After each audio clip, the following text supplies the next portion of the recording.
myself Sujata Chauhan. Today I will teach you English grammar. The rest part of the last class chapter preposition. So all of you take out your English grammar book from your bag and sharp your pencil to underline the words and your difficult words also. Okay, and write the answers to discuss. We will discuss today some examples, some questions. Okay, so let's start. In last class I already teach you towards, to and from.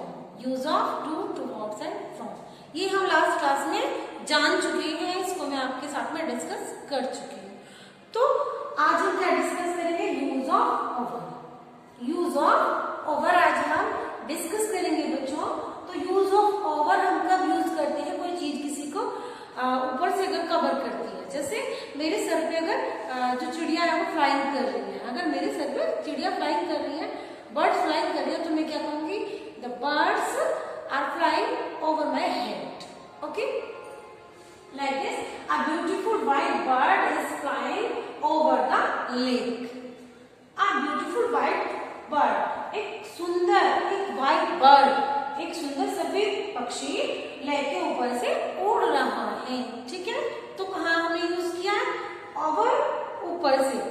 ठीक है? Cover करते हुए. I put my hands over my ears. मैंने अपने हाथों से अपने कान ढक रखे हैं मैंने. ठीक है? अगर मैं कहूँ मैंने अपने कान अपने हाथों से ढक रखे हैं, तो मैं क्या यूज करूंगी? ओवर यूज करूंगी. ठीक है?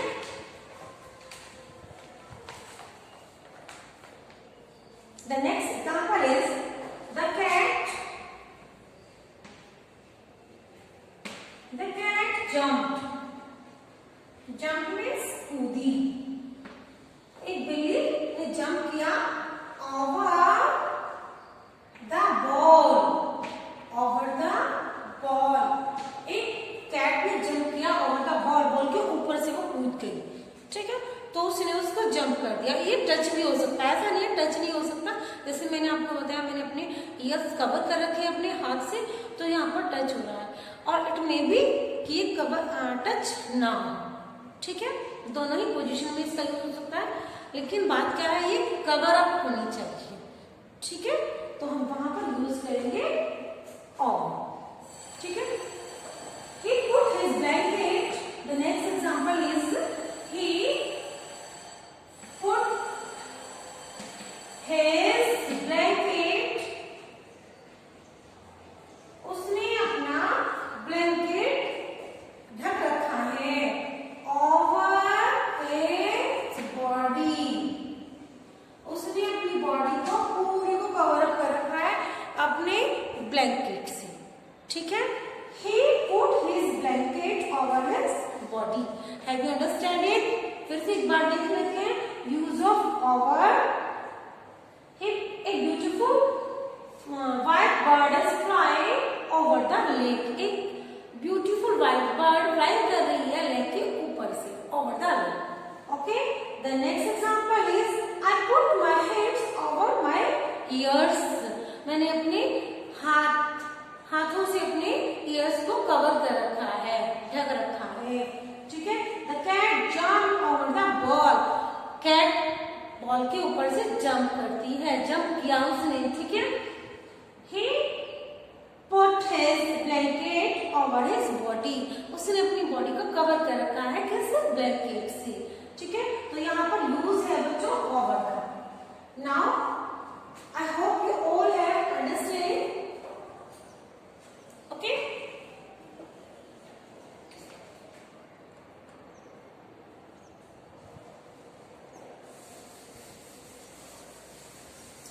नेक्स्ट, अगर हमें कोई भी एज, कोई भी काम की बतानी है, तो भी हम ओवर का यूज करते हैं. किसी की भी हमें एज बतानी है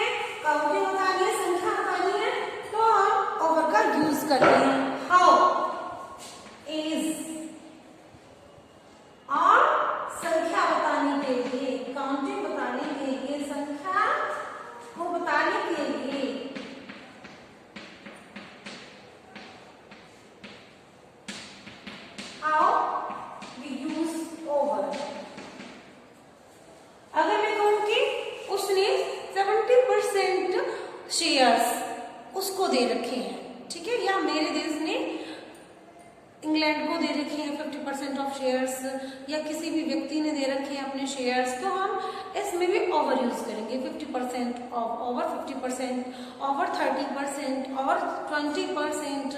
तो इस तरह से भी हम संख्या बताने के लिए ओवर का यूज कर सकते हैं। जैसे over 50% of the company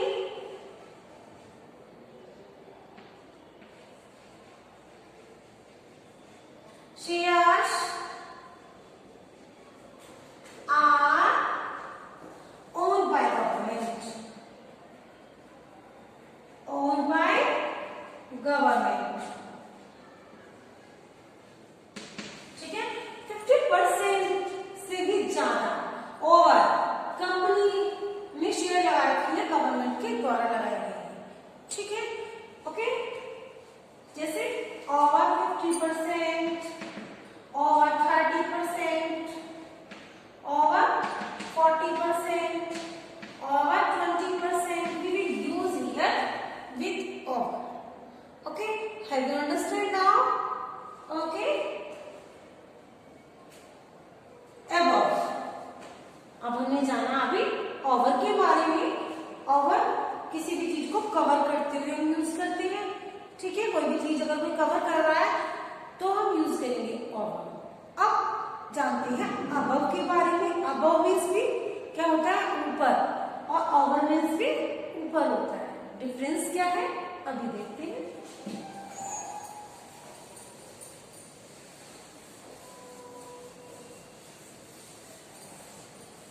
use of अब।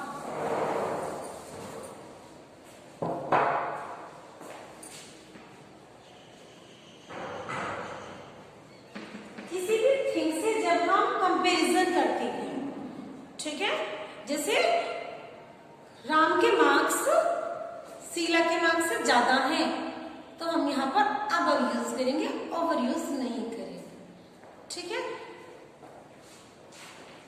या his house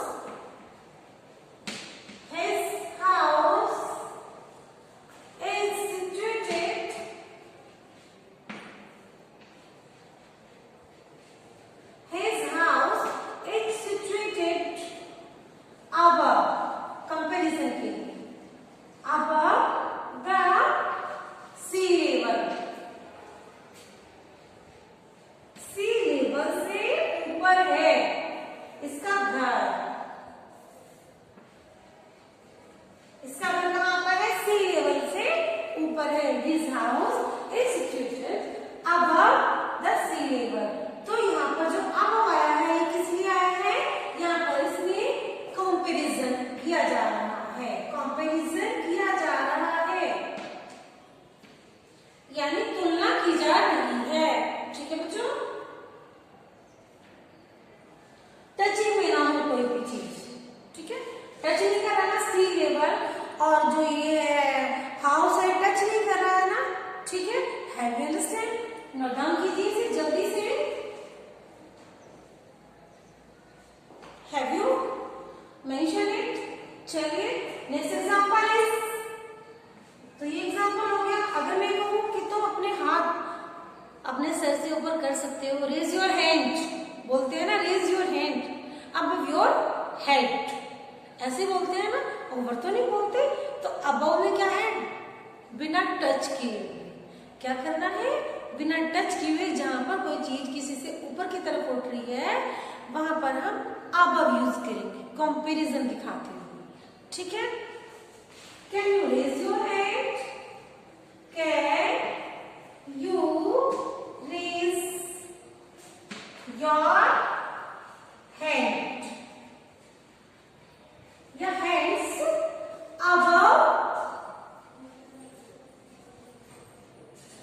your head, above your head, ठीक है। तो हमने above यहाँ पर head से कंपैरिजन कराते हुए राइट किया, ठीक है। Now you have understand about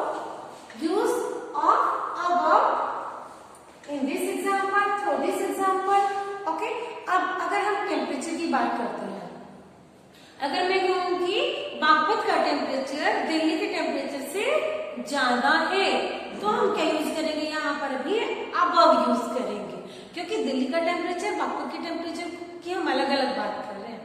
Baghpat अलग है और ये अलग है, कोई टच तो नहीं कर रहा ना, जैसे मेरा ये हाथ बोर्ड को टच करता है, ठीक है, तो टच तो नहीं कर रहा ना अबव में, तो हम यहाँ पर क्या करेंगे, अबव का यूज करेंगे टेम्परेचर के बारे में जब हम बात करते हैं, ठीक है। जैसे the temperature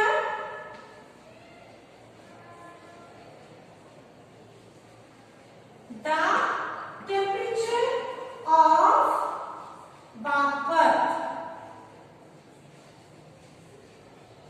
the temperature of Bagpat is above 45 degree Celsius, ठीक है।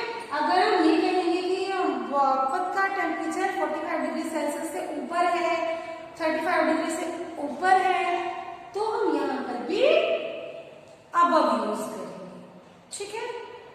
राइट कीजिए इसे जल्दी से, अदरवाइज स्क्रीनशॉट भी आप ले सकते हैं। Have you mention it? चलिए अब बात करते हैं अंडर और over and below and above.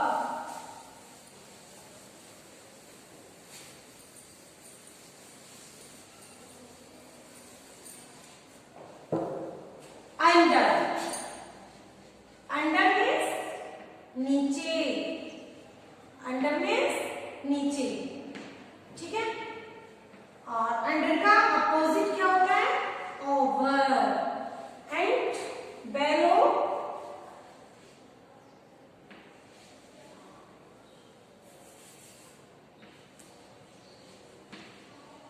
बेलो का अपोजिट है अबव, ठीक है। अंडर नीचे, ओवर ऊपर, ठीक है। बेलो नीचे, अबव ऊपर। जैसे कि हमने बताया कि अबव में कोई चीज टच नहीं होती है, वैसे ही बच्चों बेलो में हम कवर या टच नहीं होगा, कवर ना तो कवर होगा और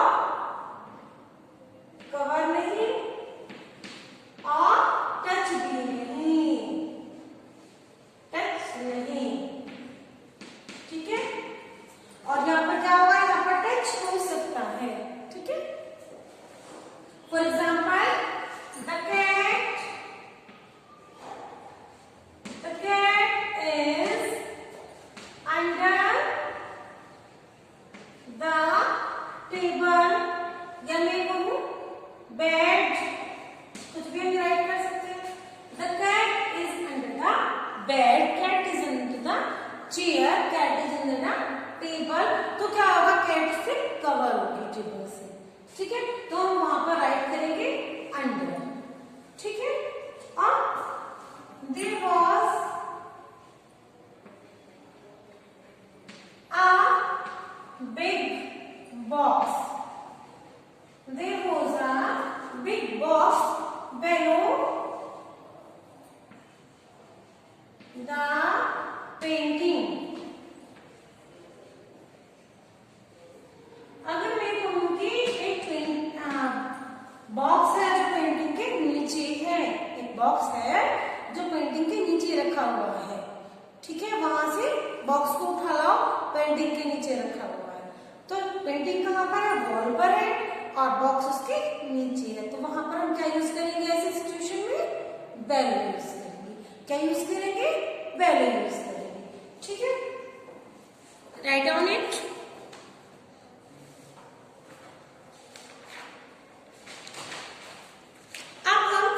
एग्जाम्पल्स डिस्कस कर लेते हैं, कुछ क्वेश्चंस आपके बुक से।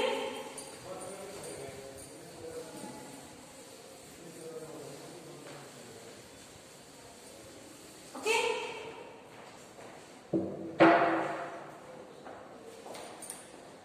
Yes, the question is I go to Delhi, daily,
I always travel in car, मैं हमेशा कार से ट्रेवलिंग करता हूँ।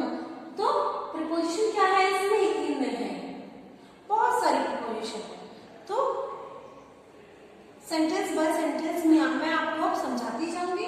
To I go to daily, daily मैंने आपको पढ़ाया था टू का यूज, तो कहीं भी जाने के लिए जब हम यूज करते हैं तो टू राइट करते हैं प्रीपोजिशन में, सेंटेंस को कंबाइन करने के लिए, ठीक है, तो सेंटेंस को बनाने के लिए, ओके। तो टू और यहाँ पर आई क्या है, प्रोनाउन है, हमने यहाँ पर ये राइट कर दिया है प्रोनाउन।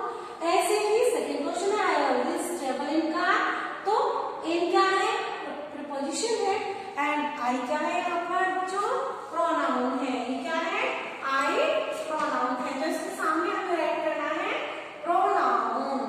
यहाँ पे हमें क्या करना है, ये सेंटेंस दिए गए हैं और इन सेंटेंसेस में से हमें प्रीपोजिशन यहाँ पर राइट करनी है, और जो भी इससे पहले सब्जेक्ट दिया हुआ है, नाउन है या प्रोनाउन है, उसको हमें यहाँ पर आइडेंटिफाई करना है, ठीक है। तो ये आई क्या है, प्रोनाउन है, क्या है, आई प्रोनाउन है, ठीक है। तो नेक्स्ट क्वेश्चन देख लेते हैं। The sun sets in the west, the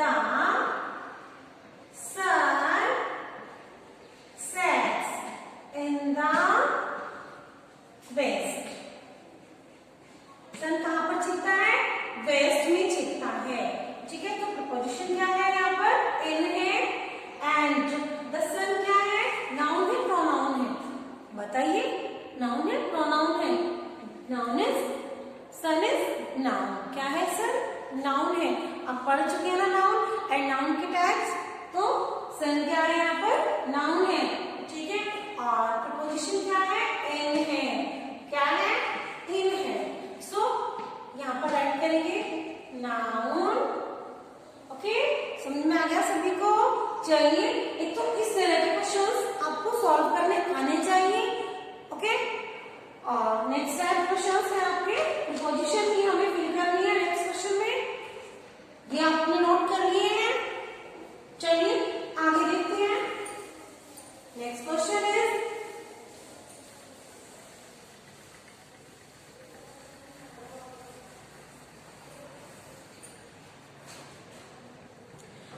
My brother lives dash Kolkata. Examples हैं आपके, My brother lives, कहां पर रहता है मेरा भाई, कोलकाता में, कोलकाता में, कहां पर रहता है मेरा भाई, कोलकाता में रहता है। My brother lives, कहां पर रहता है, कोलकाता में यानी इन, क्या ऐड करेंगे हम यहाँ पर प्रीपोजिशन, ए, ठीक है। हैव यू अंडरस्टैंड, समझ में आ गया सबको, क्या राइट करना है हमें, इन राइट करना है, देखिए, okay. The next question is, the servant, the servant went, next go the market, the market, servant कहाँ जाता है, market, servant कहाँ गया, market, servant went to the market, क्या राइट करेंगे हम यहाँ पर, to, क्या राइट कर रहा है बच्चों यहाँ पर हमें, to, servant went to the market, okay. The cat is sitting under the table, the cat is sitting, cat बैठी हुई है कहाँ पर, टेबल,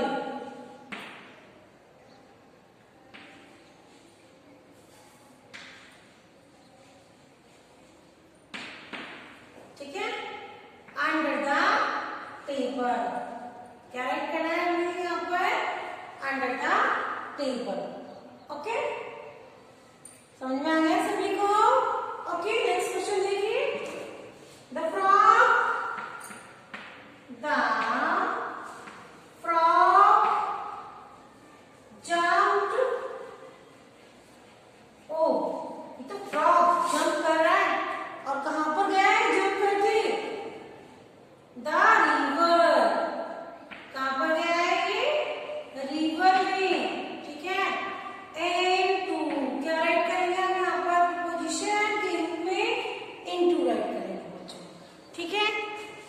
नोट डाउन कीजिए जल्दी से prepositions and examples. Yes, the next example is I wandered. I wandered.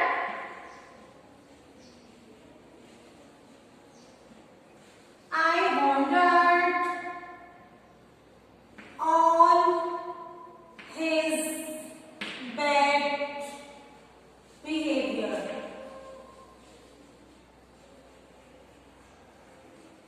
मैं उसके बैड बिहेवियर से आश्चर्यचकित रह गया. ठीक है.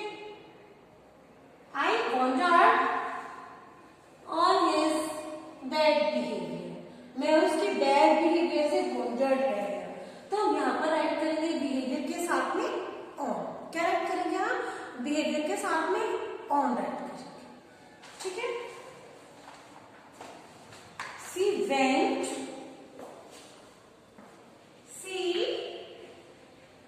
Went in dark. She went in dark. मैं अंधेरे में चली गई. Dark room. Fearlessly. Fearlessly. वह अंधेरे में चली गई. अंधेरे कमरे में बिना किसी डर के. तो हम ऐसे सिचुएशन में हम क्या राइट करेंगे? रूम के लिए इन राइट करेंगे. ठीक है. The next question is the news. The news bulletin. The news bulletin begins at 9 PM. 9 PM पर PM क्या होता है? शाम को. ठीक है. AM क्या होता है? मॉर्निंग. ठीक है. और PM क्या होता है? PM. PM क्या होता है? आप जानते हैं ना हमेशा PM बाद में आता है. आप सभी जानते हैं PM तो बाद में आते हैं. तो PM बाद के लिए होता है afternoon and before Noon AM use करते हैं. तो news bulletin begins at 9 PM. तो हम टाइम के साथ में हम क्या राइट करेंगे? एट राइट करेंगे. मंथ एंड डेट के साथ में हम क्या राइट करेंगे? ऑन राइट करेंगे. Okay. The next example is but. Meenu is poor. Meenu is poor. Poor means गरीब. मीनू पुअर है बट लेकिन she is honest. Meenu is poor but she is honest. ठीक है. देखिए ध्यान से. Meenu is poor but she is honest. Under हो चुका है हमारा. बट भी हो गया है. अब देखते हैं हम आफ्टर. आफ्टर बाद में. ठीक है. Please come after a month. कृपया 1 मंथ के बाद में आएगा. ठीक है. Please come after the month. तो बच्चों इस तरह से हमारे प्रीपोजिशन चैप्टर कंप्लीट हो जाता है. अभी और भी बहुत सारे प्रीपोजिशंस हैं जो मैं आपको आपकी बुक एक्सरसाइज फिल करके आपको सेंड कर दूंगी. ओके. आज के लिए इतना ही. मिलते हैं नेक्स्ट क्लास में. Bye bye.